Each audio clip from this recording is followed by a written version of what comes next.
নমস্কার, আমি রীতা। 16 আনা কিচেন উইথ ভিলেজ ফুড রেসিপিতে আজ এক সুন্দর রেসিপি নিয়ে হাজির হয়েছি আপনাদের সামনে। বড় ছোট সবাই চায় আলু দিয়ে তৈরি সুজির এই স্ন্যাক্স রেসিপি, তাই সবাই খায়।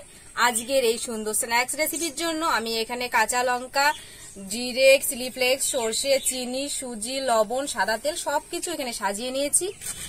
আলু ছুলে নিয়ে গ্রেট করা মেশিন দিয়ে গ্রেট করে নিচ্ছি। আমি কড়াই বসিয়ে দিয়েছি, এখন দিয়ে দিচ্ছি তেল। গরম হয়ে এসেছে, দিয়ে দিচ্ছি সরিষা, গোটা জিরে, কাঁচা লঙ্কা, দিয়ে দিচ্ছি জল। আলু সুন্দর করে ধুয়ে জল ঝরে নিয়েছি, এখন দিয়ে দিচ্ছি এখানে স্বাদ মতো দিয়ে দিচ্ছি লবণ, চিনি, চিলি ফ্লেক্স, চাট মশলা। আলুগুলো সেদ্ধ হবে।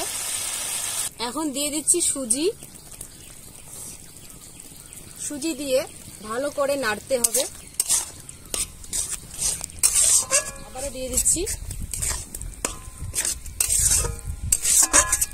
1 মিনিট ধরে ভালোভাবে নাড়াচাড়া করে নিতে হবে, আলুর সঙ্গে সুজি যাতে ভালোভাবে মিক্সড হয়।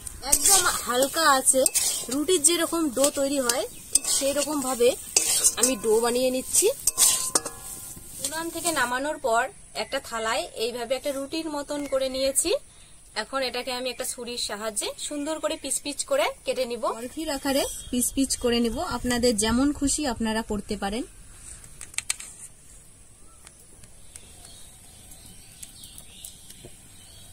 কড়াইতে সরিষার তেল দিয়ে দিয়েছি, গরম হয়ে এসেছে।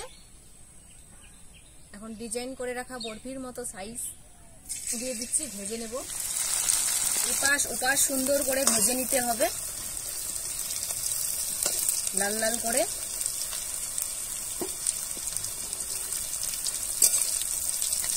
সুন্দর করে কেটে নেওয়ার পর সমস্ত ভেজে নিয়েছি। আলু সুজির রেসিপিটা দারুণ হয়েছে, একবার খেলে বারবার খেতে ইচ্ছে করবে।